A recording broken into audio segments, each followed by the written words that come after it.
Hey everybody, it's Kasha, and I'm here with Like a Neko Girl, and we're picking up back with Sakura Spirit. It's been a little while since we read it, but we left our heroes and others as they were all drunk, and Narumi and Takahiro had just returned to find everyone drunk. So let's see if we can get our voices together and actually get this done. Naruchin, help me with this. This chest is locked and all the sake is trapped inside and suffocating. We need to rescue it immediately. Sorry. Yeah, this is you. Yeah, it's gonna be... I only can imagine what kind of shenanigans all of our characters are getting into. It seems like Mio and Machiko are getting along, though, and that's all that I care about. Oh, geez, they're drunk. Takahiro-kun, can you stop these two? This wasn't the battle I was expecting. I nodded my head in confirmation to Narumi's request, and I turned towards the two girls on the floor, trying to decide how best to deal with them. With both of them drunk, it probably would have been easy enough to get Mio to release Machiko. But before I had a chance to intervene, the two girls roughhousing on the floor... Roughhousing? I don't know why I said roundhousing. The two girls roughhousing on the floor... cased them to bump into the table. Cased. I'm assuming that's a typo. Typo! Knocking over a bottle of sake onto both of them. Uh-oh. Oh, I'm all wet now. You spilled the sake. Whoa! Stupid! The girl pushed herself upright, flailing like a spoiled child before turning tail and running through the door. Good grief. Who knows what she might do? Naru-chan, please go get her. In this state, she'd only make stupid advances at me. Right. As Narumi ran off to retrieve the drunken fox girl, I was left to take care of the remaining few. Miyu-san, you need to come with me. We need to get you into something clean. It was the stern voice. I know, but I'm trying to figure out how to make her sound drunk. You don't need to make her sound drunk. Just do your best. You just want to see me naked. A little too stern. A little too manly. But a good try. Good try. What? No, I'm not a pervert. Why does everyone seem to think that? I mean, I do want to see boobs, but I have my honor, damn it. Nope. I'm gonna go... I'm not gonna do anything you tell me to. I'll stay right here and swim in sake. We both suck at reading today, don't we? This is definitely not the day that we needed to read. Anyway. Either way. She seems to be in a much better mood, though, and that's good. First time I've ever seen her smile. That's true. I sighed and looked down at the woman who was indeed trying to swim in the tiny puddle of sake on the floor. Oh, that'd be so hilarious to see. Taking a deep breath, I prepared myself. Sundar Chief. Man, this is definitely not our day to record. Enemies have been sighted near the hot springs. Their number are about to overwhelm us. We need reinforcements right away. I came up with a bluff on the spot, hoping it would get Mio out of the room. What? We have to vanquish them all at once. Come on, private pervert, to the hot springs. But aren't we supposed to defend? Before I had time to finish my sentence, Mio had dragged me to the entrance to the building by the collar of my robe. I can only assume that she's gonna strip now. Probably. No! Attack! Attack! Get to the hot springs and attack! I'll be there soon. And with that, she moved me through the door with a hefty kick. The door slammed shut behind me. My hearing wasn't perfect, but I could have sworn I heard a yelp and a tumble following Mio's departure. Oh, this is gonna be Now we're in the hot springs. I can only imagine what exactly is going to go on. Mixed bathing, perhaps. We gotta get our shit together, though. Okay. We gotta just take a moment to prepare yourself mentally. I'm gonna take a sip of my Mountain Dew.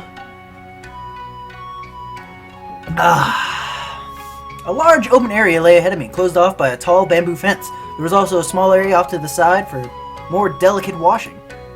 Sighing to myself, I began to tidy up the place a little, removing sharp objects and small obstacles that the drunken woman might injure herself with, and waited.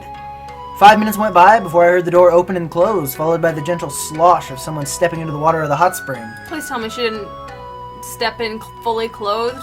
I doubt it. This is Sakura Spirit that we're reading. Anyway. The water's great. Hurry up and get in. What happened to attack? I turned around expecting her to be standing in the water with her clothes on. There you go. But it's on. Ooh, that look in her eyes. However, the sight that awaited me was far from what I would have expected from the Tsundere Tyrant. There was no katana slicing through the air or any harsh words being shouted. I think this is the first time that we've seen her without her katana. I think this is the first time we've seen a different side of her other than, the... Kill. Yeah, the Tsundere Tyrant, I guess would be the best way to say it. This is the kinder side of Mio. Instead, an attractive-looking girl wearing a simple towel had decided to take a seat in the hot water. Mio-san! Whether it was the result of the drinking or not, the warm smile she showed me came to a pause. Caused me to pause. Care to join me? I don't think... Ugh, get in the water! Yes, ma'am! I quickly moved closer to the water, nearly slipping on the wet tiles before I made my way in. Folded up my robe, but kept the towel I had found around my waist. Today's been pretty busy, huh? Though the last thing I expected was for all of you to gulp down the sake like baby drinks its milk. The girl said nothing for a while, regarding me with a faint grin on her face. It made me nervous. I would almost rather have her shouting and angry. You don't slack off, do you? I can tell that you train a lot. Huh? Briefly caught off guard by her comment, I quickly gathered my thoughts and nodded in return.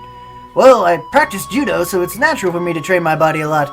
I'm sure the same could be said of you, Mio-san. I mean, you look, rather feminine, but I could tell that you knew how to handle a sword. That shows diligence and talent, but above all, experience. You started young, didn't you? I did. She leaned back against the rocks and let out a sigh. It took me a long time to become competent with a blade. Days and nights of endless training, regardless of wind and weather. All in order to toughen myself up and make myself strong enough. It's horrible, knowing nothing of your early life. I just turned up here in rags. The guards found me out in the woods one day, while on patrol, starving and dirty. The previous village elder took pity on me and took me in.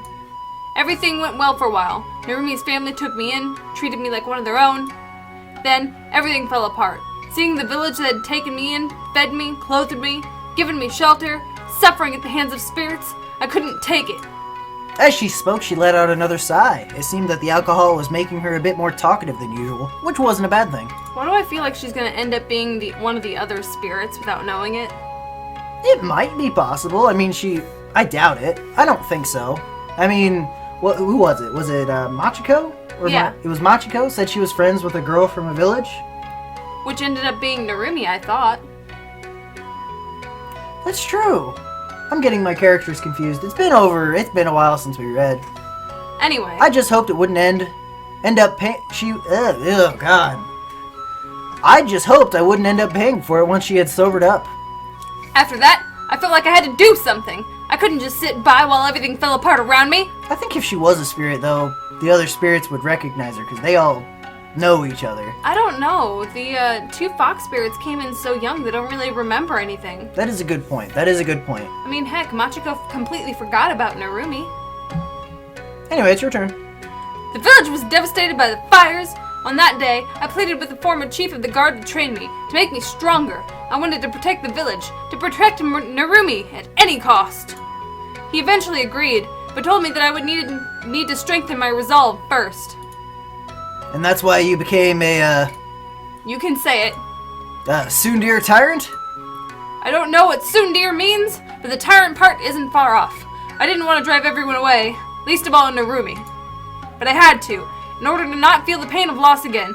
Spirits have been our only problem. Bandits, beasts, and the weather. The village needed protecting from all of it.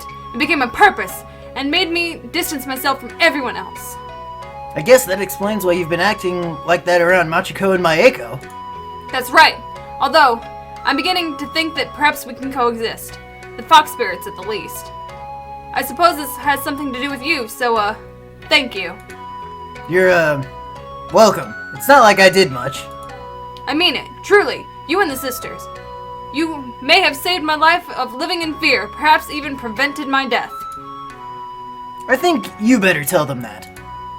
You're right, especially considering what comes next. Huh? What do you mean? The girl's words were becoming incoherent, muttering something about spirits in the village. Seemed like fatigue was finally taking its toll.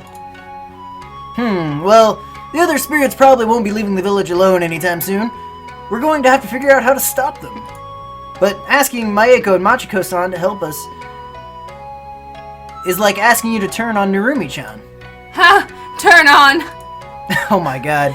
I think the hot spring's taking its toll on our drunk brain. The girl giggled at this for quite some time, so I let out a sigh and coughed politely. Turn What on. I meant was, they'll have to fight against their own kind at some point. I mean, why would they want to help you guys out in the first place? I think you and Narumi-chan will be the pieces we need to solve this puzzle. And we better figure out what to do soon. I doubt those spirits will hold back next time. You sound like it's some sort of game. That's not nice. As she said this, the girl slid further down into the water. It's a bit easier to think of it like that. The moment they get ahead of us, it's game over. You and Narumi-chan fix things between the villagers and the sisters, things might work out. You'll have to get as close to them as possible. But I don't like girls like that. The girl became incredibly flustered by my comment, having misunderstood what I had said. Before I could explain, she slumped over, her cheeks a deep crimson red. As I tried to move closer, it became clear that she had passed out. The heat had probably gotten to her. Just my luck, she had to pass out wearing nothing but a towel. I swear, someone up there is just testing my patience with all these temptations. Sighing in annoyance, I carefully wrapped my arms around the girl and pulled her out of the water. Realizing that leaving Mio here would be a bad idea, I thought about what to do when Narumi came barging in. Takahiro-kun, I heard you were in here. I managed to... Whoa! What's going on in here? It's not what you think. The great captain couldn't handle the heat. Could you take over here? Sure, that's what happened. I believe you, you stud. Come on, I'll take her. I'll make sure she gets a good night's rest. But if you did stuff to her while she was drunk, she's gonna kick your ass. I shall refrain from provoking her wrath. The last thing I need is a hungover samurai trying to turn me into a shish kebab. I motioned for Narumi to come over. You should get some rest, too. Yeah, start over. You should get some rest too, Takahiro-kun. And make sure you keep an eye on Chi-chan. She's a little restless right now. Leave her to me. She'll be in good hands. And with those words, I left Narumi to take care of the passed out captain. I quickly changed into the robes I had borrowed and made my way back to the main hall. As expected, I found Machiko curled up on the floor. Thankfully, it looked like she had made her way to Maeko, who was cuddled up next to her. The two girls looked adorable, and their cute mumblings only made it all the more enjoyable to watch. I considered waking them up so we could return to the mansion, but the sound of my name interrupted my train of thought. Walking out into the garden beyond the room, onto the wooden deck, I found the village elder sitting on the grass, looking up at the stars. Young man, are the stars here as beautiful in your world? I walked over to him, lay down flat against the grass, finally allowing myself a rest. I looked up at the night sky and smiled. You know, I never really got a good look at them. I'm always a bit busy with this or that. I yawned loudly and felt my eyelids getting heavy as I wiggled around a bit in an effort to get comfortable. Perhaps you should, if you get back, that is. The previous elder once told me that all worlds shared the same sky. It sounded silly to me, but maybe there's something to it. I mean, it does look similar, sparkly and black. Maybe he was right. The elder remained silent for a while. When he spoke again, I could barely make out what he said, sleepiness taking over. Before long, I drifted off to sleep, beneath that starry sky. Your turn. How long do you think he's been out here? Must have been a while. His clothes are soaked with morning dew.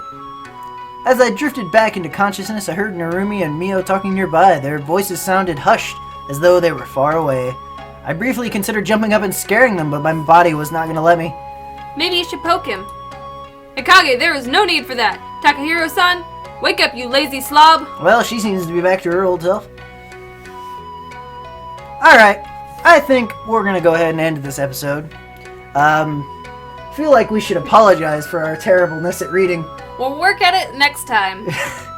Today just doesn't seem to be our day. Then again, some of the other episodes, I suppose, have been pretty bad as well. Either way, thanks for tolerating us. And if you liked, feel free to like, favorite, share, subscribe, and so on and so forth. And if you want to see more Sakura Spirit or any of the other games that I have, I've got them. And with all that being said, I'm Kasha. I'm like a Neko girl. Yeah, that person. And so we go.